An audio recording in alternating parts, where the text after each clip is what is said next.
I would open up a company who had a posting I liked, and then I would go to their company page and I would search for VP of sales or sales director and would immediately message those folks. Then I would go look at who was in their HR team and I would try to find talent acquisition for sales. And I would message who I thought was probably the recruiter. And sometimes that landed and folks got back to me. Sometimes it didn't, but I was treating it like I would any cold outreach. Like, how many people can I touch at this organization in hopes that one person responds to me? So there was a lot of multi-threading happening as well for jobs that were really, really interesting for me. Today's episode is a special one. I interview an inspiring woman and we have a special topic, which is job search. I know many have been impacted by the layoffs recently, and depending on where you are in the world, it can be a challenging time. And even for those with a lot of self-confidence, it can be difficult. The no's and also the no answers undermine your self-esteem. My guest today is someone who lived through it. She just experienced being laid off this year in March and accepted a role only 3 months later. She captured her job search experience and posted it on LinkedIn, and it went viral. Over 4,000 likes, and I want to talk with her about it. I'm thrilled to welcome Shayla Wegfer, a senior sales manager at Boomerang. She lives in Omaha, Nebraska, also known as the Silicon Prairie, home of PayPal, Warren Buffett, and a growing hub of tech talent and innovation, which I wasn't aware of, but Shayla did explain this to me, and now I know it. Today, Shayla is not only back in a leadership role, but she's now on the other side of the hiring table, building her team and interviewing candidates herself. And that's also something I will be talking with Shayla about it, how it is now to be on the other side. So her story is also a reminder that if you're struggling in your job search, you are not alone. And this episode is packed with wisdom, tactical advice, and real talk about what it takes to land the right job role. Welcome, Shayla. Hi, Astrid. Thanks for having me. Excited to be here. Thank you. And I'm so happy that we found the time and that you're willing also to talk about this experience and your job, your post around the job search experience already showed it. I mean, there is a lot of interest at the moment, probably all the time, but I feel like there are a lot of layoffs happening, and I know a lot of ex-colleagues of mine who are looking for a new role. So thank you also for making the time. And I know you just started, I think, 2 months ago in a new job and an important role, a leadership role. So I know you're very busy. So thanks even more. Oh, well, you're so welcome. It is very nice to be here. And we've been talking about this for so long. So I've set time aside. I'm very excited to have this conversation, share a little bit about my journey. Yeah. So let's dive right in. I mean, let's rewind to March this year when you were impacted and all of a sudden had to look for a new job. How was that for you? And well, what were kind of the stages you went through? Yes, I know. It is. I feel like when you lose your job, you do kind of go through the 5 stages of grief. It's not, it feels similar to having lost something. So, it's not my first time with layoffs, as I think the other time in history where many folks had experienced layoffs was coming out of or into rather COVID. Because everyone sort of got grounded and stuck at home and companies didn't know how to activate that workforce. So my first round of layoffs happened in 2020. And even then, the mindset I had was better me than someone who doesn't know what to do next. And so maybe that's a little silly, but I thought I know how to network. I know how to talk to people. I know how to find another job. I'll find another job. So in March when it happened, certainly it's never fun to hear that. I ache for the organization or the company that had to let me go. They are trying to rebuild and sustain a company in a hard time. So again, better me than someone who doesn't know what to do next. There. Yeah. Yeah. So I feel like the first thing I did was just take a beat, as probably everybody does. This is this sort of stress of having a job and the day-to-day of that job releases, but then the stress of having to find another one sets in. So there's a couple of days where I think your body feels it, like physically feels a shift, a change. And sometimes it's sort of a sigh of relief. And it's, again, this buildup potentially of cortisol. So I think I took a couple of days just to reset. And then I was pretty intentional about what I wanted to try to get for a next job. So I started immediately with, how does my resume look? Are there statistics or metrics on my resume that convey in a data forward way things that I've done well in my career? Can I use that to try to find something? And then it really took some time to build out my resume. And I just started, as probably everyone does, telling the world I didn't have a job anymore. Those posts on social channels like LinkedIn get so much attention. Oh, yeah. Okay.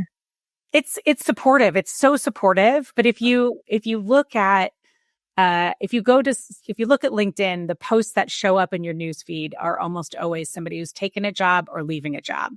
True. And there's something about that people gravitate to. What's next? Or, oh, that's terrible. How can I help? That's a really great mindset to have. There was a lot of help there.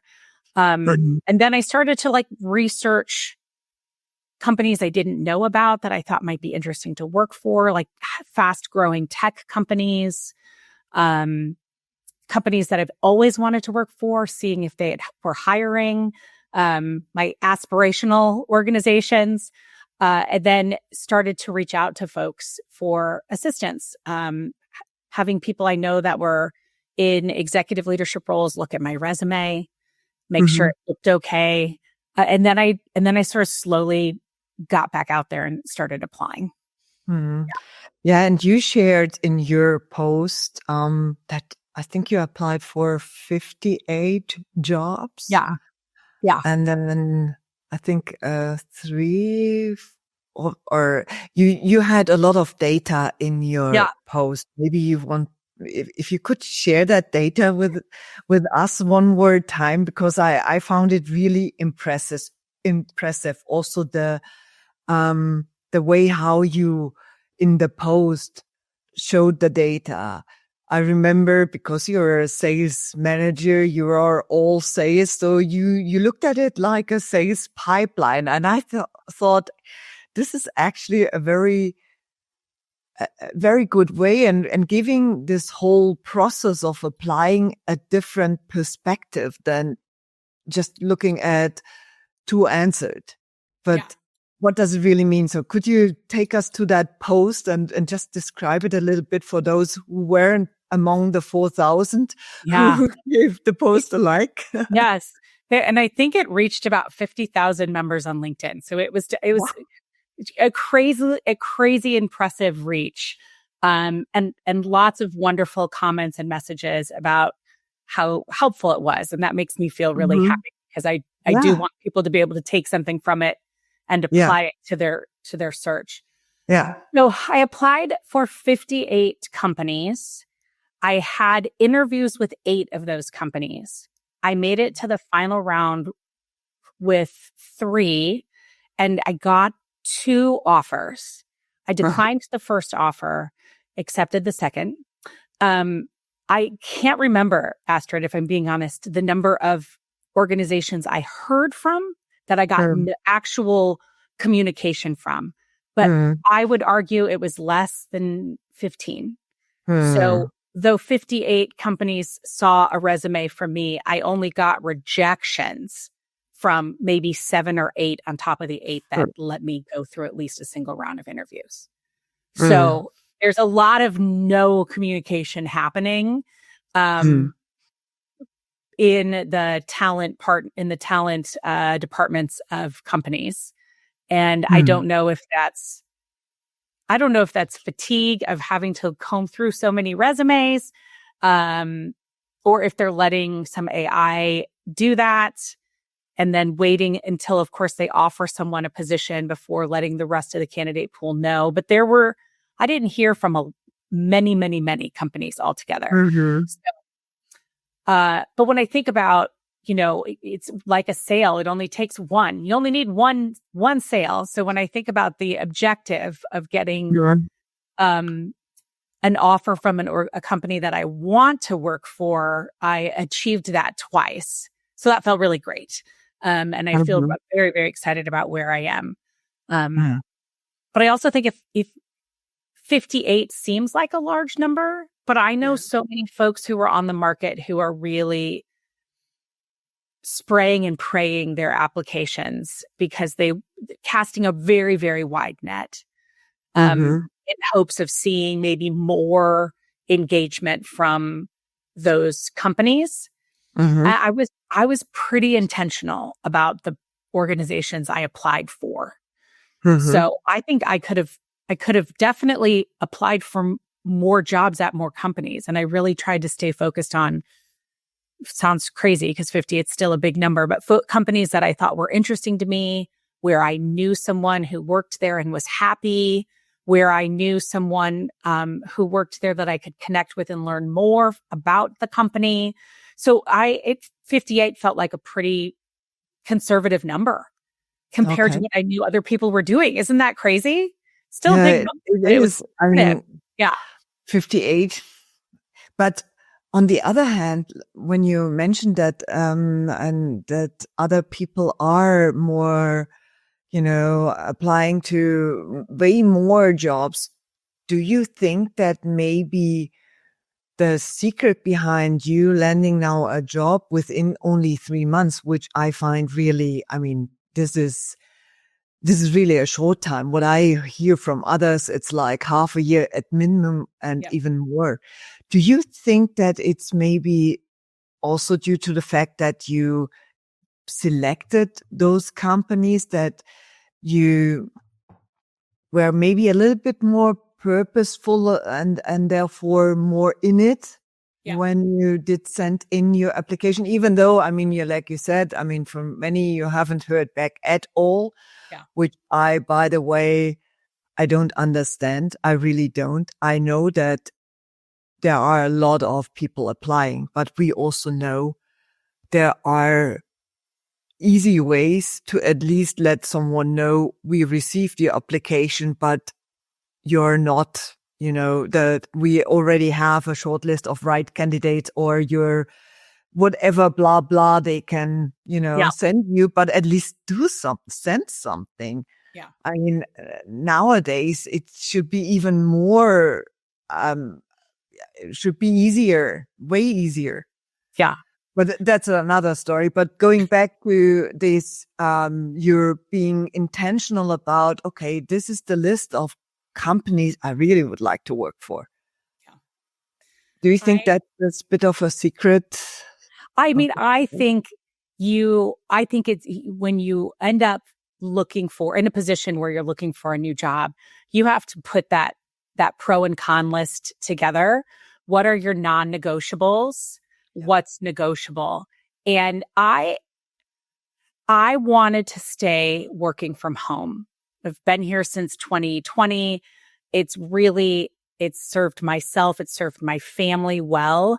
I feel very, very productive in my home office. So remote first was important to me. That was a real non-negotiable. And then I really wanted to stay in sales leadership. So a couple of jobs came up that were individual contributor roles for organizations that I thought were really great. And I was like, maybe this is where I go. But one incredible talent sourcer I won't name names, from a really great company that I love, had an interview with me simply to tell me, you haven't been an individual contributor for a while. Is this really what you want to do here? And I so appreciated the conversation because she was right. It's not what I wanted to do, but I did want to work for that company. So I said, you're right. This is probably not the right way to enter into this partnership with this company. Thank you for your candor. Let's stay in touch. And it was so great. I wish more talent sourcers had that kind of time, because my gut says that's probably one of the drivers for no communication, is there's not enough time for them to do so. But how I really thought about these 58 companies was through my network. So I joined 3 organizations coming into unemployment. The first is a LinkedIn network called Women in Sales. The second is a LinkedIn network called Women in Revenue. The third was a emerging leaders program through Factor 8 that's called Girls Club. And through those 3 networks, I was meeting women who were working at these companies that were of interest to me. So there was someone I could reach out to and ask questions about.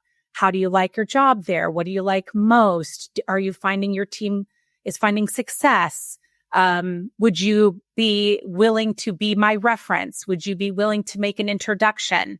So I used those 3 little bubbles to help me learn more about some organizations that I'd never heard of before, but these women worked there, and these were women I was really becoming interested in, respected. And that's kind of how this 58 stayed 58 and not 358. So I had sort of a direct line to someone who most of the time said, yeah, let's have a call. Yeah, I'd happy to share more. Yeah, I'll send you a referral link. So it really helped for me to stay on task versus just casting a really wide net. Yeah. That's a really important point that you're making there with the network. Did you have those networks before you were looking for a new job? I had some in place. As a matter of fact,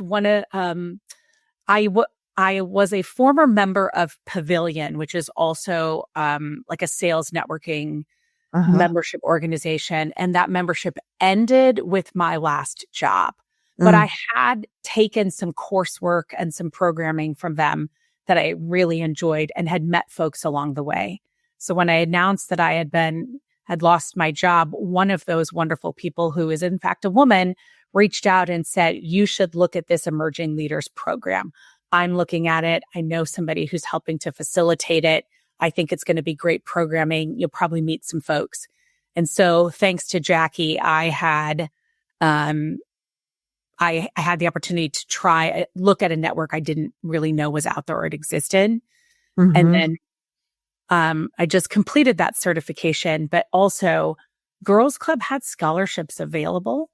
And that was really great for me as an unemployed person. I applied for a scholarship to be able to participate in that program. And it was really great programming. And I had an incredible mentor and I met a lot of great women. That was a really, really new network for me. I had been a member of Women in Revenue for a while, but I wasn't really active.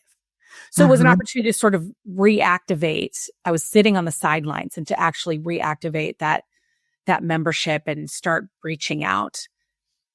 I feel in Omaha, where I live, Omaha is a small town. It's not super small. There's 1 million people here, but I've been here my whole life. I feel like I run into at least one person every time I leave my house that I know. And so it's a small enough network that if there were folks in Omaha that could help me make an introduction, they were very willing and able to do so.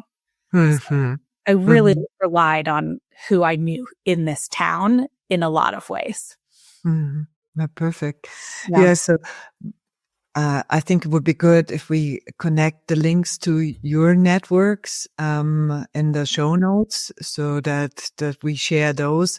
I think it's a very important and very powerful part of the whole application process, having someone, like you said, knowing the company that you apply for, because it should not be only about landing a job. We spend so many hours in our jobs, and at Yes. those companies, the culture also needs to fit. And then also, also asking for being recommended or getting some direct contacts maybe to the hiring manager. Or we can always ask. I mean, and the other person can say no or no answer, but asking is always an option. I think the one thing that I feel like I also did really well on top of tracking the actual data was that I multi-threaded everywhere I could. So I would open up a company who had a posting I liked, and then I would go to their company page and I would search for VP of sales or sales director and would immediately message those folks. Then I would go look at who was in their HR team and I would try to find talent acquisition for sales. And I would message who I thought was probably the recruiter. And sometimes that landed and folks got back to me. Sometimes it didn't, but I was treating it like I would any cold outreach. It's like, how many people can I touch at this organization in hopes that one person responds to me? So there was a lot of multi-threading happening as well for jobs that were really, really interesting for me. Yeah. Yeah. I think that's really important, but that is also going back to your earlier point where you said you were really intentional about for which role at which company you're applying for. And I think that you can only do that if you have even though 58, but smaller list of companies, but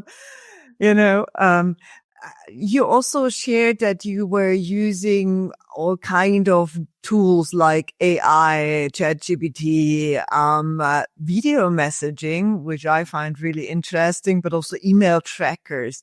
What would be your top 2 to 3 tactics, tools that you would recommend to every job seeker these days on how to use them? Hey, if you're finding today's conversation helpful, I want to share a free resource with you. It's called Job Search 50 Plus. It's a 9-page guide designed for experienced professionals navigating today's competitive market. And you can download it for free on my website, astridsteingruber.com. I will also put the link into the show notes. And now back to our conversation. Video messaging is probably at the top of that list. I think you can create a video message in LinkedIn. I should probably take a step back, become a LinkedIn premium account owner, because that gives you an opportunity to email folks that aren't LinkedIn to you or connected to you. And you get about 50 of those a month. And that's just enough, right? It's just enough. But you can send video messaging to those folks. And I think anything you can do to stand out among the candidate pool matters. You could, and I think that stands out. As someone who's now on the other side, I'm wholeheartedly impressed by a candidate who puts themselves out there with a video message, even an audio message, which you can also do on LinkedIn, because you can see the tonality, you can feel the energy, all those things you can't infer in the written word really help candidates stand out before ever having a conversation with someone at a company. I really like email tracking because then I know if people are opening what I'm sending them, and that matters to me. Like, is this person engaged? Is this the next, oh, look, they opened it. Is this the right time? Should I try calling? Should I send another email? I'm getting some traction here. I'm going to keep going. Those things were, I thought that tool was really effective for kind of keeping me motivated. There is a lot of silence that happens when you apply for a job, and that's not fun. So you've got to find those ways that, those little moments of engagement or hope where you know you're doing the right thing. On the video messaging, because I've never done that. So it would be completely new to me. So how long are these messages, and how did you prepare what you want to say? And Yeah. is it, um, I'm going to tell you after the fact, Astrid, the video messaging I was using, because I recorded messages. And then if I was too long, I actually sped myself up a little bit. I uh-huh. don't All think I right. was talking too fast, but it Mm-hmm. shortened the length of time it took to hear me. I was trying all of my messages to be under 30 seconds. Mm-hmm. So very quick. Here's who I am. Here's why I'm interested. Here's why I'm a good fit. Sort of the Mm-hmm. 3 whys. Why me? Why now? Mm-hmm. Like why change? Why me? Why now? Why are you looking for someone? Why I'm Mm-hmm. the right person? Why you should choose me now versus anybody Okay. else in the candidate pool. Yeah. Yeah. And Okay. so I was pretty quick because I didn't want anyone's attention to, I Mm-hmm. didn't want them to open it up and go, oh, here's 2 minutes. Yeah. Somebody blabbing, right? Here's 30 seconds. They can handle that. And I tracked how many people opened those as well. So Uh-huh. that tool I used, and forgive me for not recalling what it is, I will be sure to get it to you. Yeah. I could track who opened it and how long they looked at it. And that was important. So I could see who was actually engaging with my video content as well. Oh, perfect. Yeah. That's really, I mean, yeah, that's the elevator pitch used in LinkedIn. And I always recommend to my coachees or people I work with, hey, have an elevator pitch. Think about it. I mean, if you are not sure why they should take you as for this role, how should others be convinced that you are the right candidate? And the beauty about the elevator pitch or the 30 seconds is really you need to be on the point. I mean, that you need to be spot on with what you want to bring across, and the longer you talk, the more the message will just vanish. Yeah. Yes. I agree. You've got to be pretty pointed Yeah. and quick. Okay. Yeah, that's a really cool tip. Now you said, yeah, let's talk a little bit about again the time you were in. Now you come across, I mean, you landed your job 3 months later, and you said, yeah, at the beginning it was a bit something to swallow, and I had to sit for a few days and then shake it off and start. Yeah.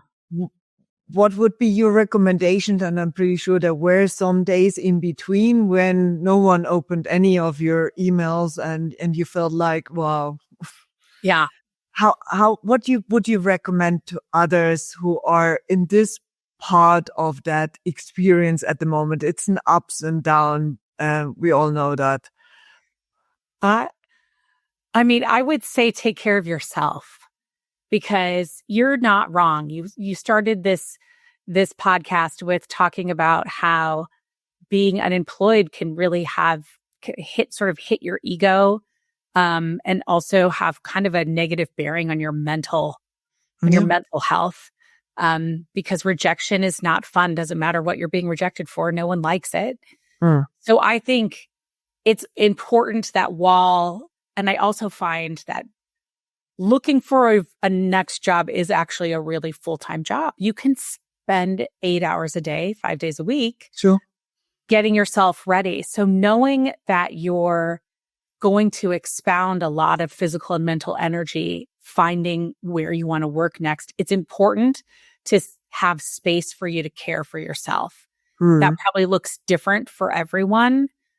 For me, I took advantage of the fact that I could go volunteer at my kids' schools without having to let someone on my team know I was going to be out of the office for a couple hours. I could just do it. It was great. I met someone in person for a cup of coffee every week. And sometimes that was self-serving, but mostly it was just to have a human connection at a time where I wasn't talking to anyone all day long. And I felt that really was important. And then I moved my body every day. So touched grass, took in vitamin D, just wanted to sort of take the time to, walk in the middle of the day because no one told me I couldn't. My dogs got walks every day. Sometimes they don't get walks every day when I work 8 hours a day. So they were really happy. They were there living their best lives while I was unemployed. But my advice would be make sure you're taking care of yourself. Because you can't bring your best self to an interview if you're not caring for yourself. Yeah, that's true.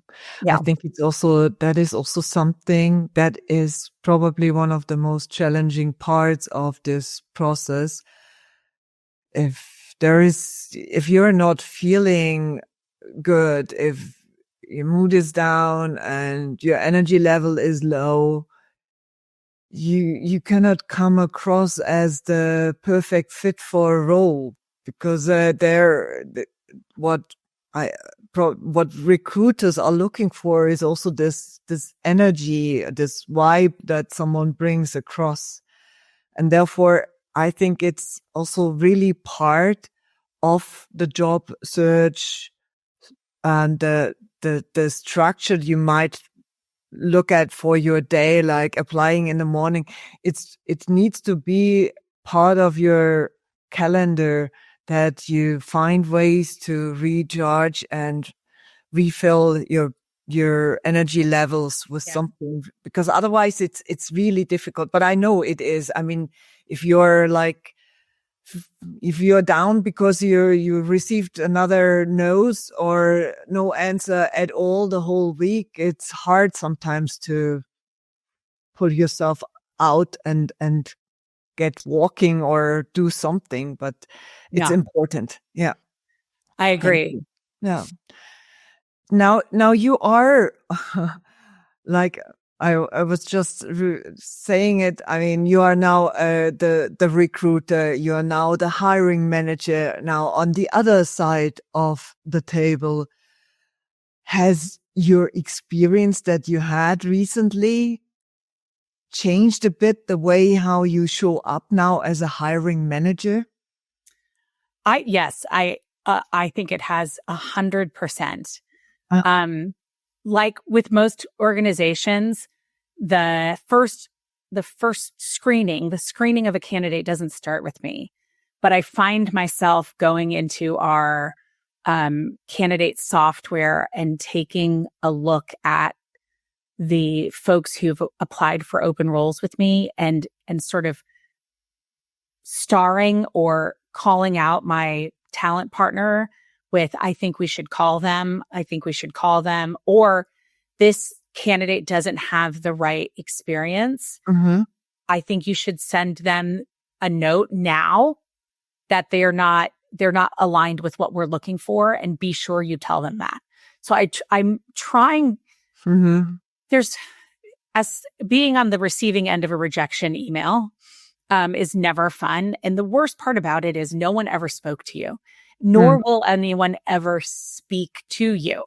So you get this canned response rather. That's, thanks for applying. We know you took some time to do that. We appreciate you taking the time, but you're not moving forward. We're not going to move forward with you. And on some of those instances, when I was on the receiving end, I thought my resume is perfectly aligned with what it is you're looking for. So I need more context. Why? So I asked my talent sourcer to be more contextual in her responses. When, you don't have enough experience, your experience isn't aligned. Our candidate pool is full of people who have the right experience. Your experience isn't aligned like that. Because I do think there are diamonds in the rough. And sometimes we need to be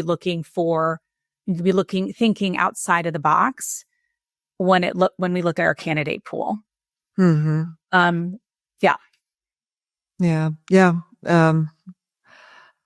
I can totally relate to that. I think that's also when I hear others who are in that process right now and are getting these canned answers, really tough and doesn't really help much if you get like this. I mean, I do understand if a recruiter gets 300 applications for one role, it's difficult.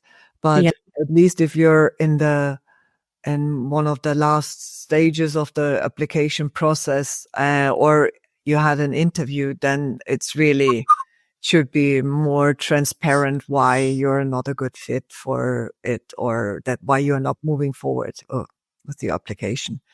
Yeah, thank you. So what is the one thing you wish hiring managers understood about job seekers now, other hiring managers? Oh, I wish that hiring managers were more honest in interview processes when you're not hitting the marks. So I talked to a lot of folks who didn't move me to a final round. And in the moment of the interview, I was receiving feedback, but it wasn't critical in nature. Mm-hmm. And I would much prefer someone say, thanks for your time today, but you're not the right fit. And here's why. Like right there, you've got me on the phone. We just did some kind of exercise together. You just asked me a bunch of questions. Tell me why you're not recommending me to move forward. I think in sales, a good salesperson always asks that question at the end of an interview. Yeah. Like, after speaking with you today, I feel confident more than ever that I'm the right candidate for this role. Will I be moving to the next round? That's the question. And I love that because it gives the hiring manager an opportunity to be honest. Yes or no. And when someone would say, I haven't really made that decision yet, thinking, but in your head what your decision is.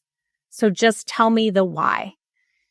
And as I talk to folks who haven't hit the mark, I've been pretty transparent about why and told them right then and there what they could continue to work on as they look at other opportunities, but why maybe working in this particular role wasn't the right fit for them. They need to know how to continue to get better at selling themselves, or to understand maybe that the experience they're bringing to the table isn't the right alignment. But if you don't tell them that, really, when you have them in the interview, in that moment, you're missing an opportunity to help that person grow. Yeah. Feedback is a gift. Yeah. So use it. Yes, that's what I wish more hiring managers did. We're just really honest about with their candidates when they aren't hitting the mark. Yeah. Yeah, true.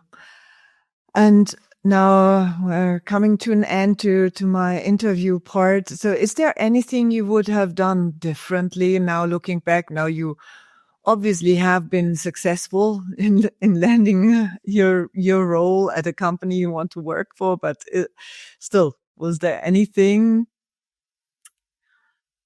Yes, there absolutely. This is a strange answer, but I actually would have taken more time for me. I think that being unemployed, I really felt that I had to be putting in the hours, and I did put in the hours, but I had 3 months off where I could have been working on myself. I could have done some home improvement projects. There were things that get put on the back burner when you're working full time for the weekends or the long weekends that I could have tackled more. And those things are satisfying to me, sort of check things off of a list. So if I had to do it over again, I would have spent more time for myself. I would have looked at my sabbatical as a gift instead of looking at it as a negative. I'm not working. I would have been, okay, I'm not working. What can I do with this time that I wouldn't be getting if I had a job? Yeah. I can understand. And maybe, some people might say, hey, but it doesn't feel like a sabbatical if you're looking for a job, and I cannot relax and do other stuff as long as I do not know how I'm going to pay my bills in, let's say, 4 or 5 months. Yep. But I think another way would maybe have been to, when you find your job, negotiate maybe with the future employer to start like a month later. Yes. Often they are, as you know, as a hiring manager, you would like to have someone maybe starting in August, but if this person is the right fit and says, would it be possible to start in September? I would probably always say, yeah, of course, because I want this person. I mean, it's also an invest from the employer side, and a risk, and then you feel like happy when you found the right candidate, and then you can wait another month because that doesn't really make that much of a difference. I agree. Yeah. And that's another great way to think about it. I could have said, I want this job, but how about you give me another couple weeks before I start? Yes. Yeah. After, I imagine most folks who are out looking for their next job get antsy and they're like, yeah, I'm ready to start. But then when you start, you're like, wow, if I knew I was getting a job, I knew I had a job, and I took just one more week, I could have done ABC or XYZ, spent more time with my kids, whatever it might have been. So, yeah, it is self-care to be sure. Yeah, as well. Yeah, here again. So thank you for the interview part. That was really great. And I'm pretty sure that a lot of people take some best known methods or some hints, tips out of this conversation. Is there a coaching snack that you would like to leave with the audience, like some book recommendation or TED Talk or podcast or whatever? Is there anything? That's a great question. My coaching tip as a hiring manager is practice. Practice makes perfect. You can ask your lovely AI agent, what are the top 10 questions an organization's going to ask you about coachability, adaptability, executive leadership, things of that nature. So you can craft an answer before the question's asked. And I do think that practice makes perfect. So talk to yourself in the mirror, talk to your partner, talk to your children, but practice what it is you'd like to say in an interview. You won't come off rehearsed. You'll come off polished. But I will tell you, if I were saying podcasts, I enjoyed listening to an odd podcast every now and again, like Amy Poehler's Good Hang, like, something that would make me laugh versus something that maybe had insights on what to do next. Just again, this idea of balancing the work and the non-work so that you feel fulfilled in what you're not doing, I suppose, right? Fulfilled in the time off. Yeah. And that's cool. And I love that. I will link the podcast also in the show notes, because I think, especially in these days we are living right now, that's part of, taking care of yourself as well, finding some podcast or whatever, a TV show or something where you just, switch off and laugh and enjoy. And then you can go back to the books that will, give you advice on how to grow and how to become a better version of yourself or whatever. Yeah. But I think there also needs to be time where you just switch off and laugh and enjoy. And we definitely link that in the show notes as well. And I will also link a blog that I just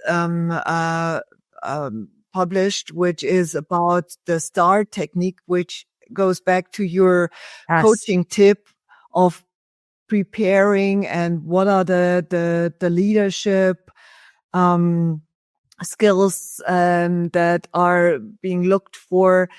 And with the STAR technique, you can prepare your answer in a better way so that the recruiter or the hiring manager, that it is easy for the other person to follow what you're saying. And it's packed into a story. I always used it when I applied for roles. I always checked on, okay, what are the requirements and what would make this role be successful? And those skills, I had a story ready where I showed these skills in a previous job or wherever. Yeah. The STAR method is gold. Yeah. But the other piece of advice, Astrid, is have two examples. Yeah. I heard more than once, like, can you give me another example? Yeah. And being really ready to do that also shows that you've had success in more than one spot. Yeah, exactly. So I always had per skill that was required, I had one message, one story ready. And so I had a lot of stories. In the end, I didn't really had to look at those stories while in the interview, but by preparing for the interview that way, I was more clear about what I already achieved, because often I forget about these things. I mean, now working, I don't know, 30 plus years. So there were a lot of really good things that I did, but I forgot about them. And so just by preparing, like you said, it's also good for the self-confidence, because then you see what you have done. Yes. And it helps you also to be more confident in the interview. Yes. Yeah, have your brag book at hand for sure. Yeah, perfect. Yeah. So, Shayla, thank you very much for your time, for the insights, for being so transparent also with the whole process and how you approached it. And I found it really insightful. I will take a lot with me out of this conversation. I hope our listeners as well. And yeah, thank you so much and all the best for your new role. I'm sure you will thrive in the new role, and they can be happy to have you. But you also, I mean, like you said, intentional. You applied for with this company, so it's for sure a fit. Thank you, Astrid. I appreciate you inviting me to share a little bit more about my story.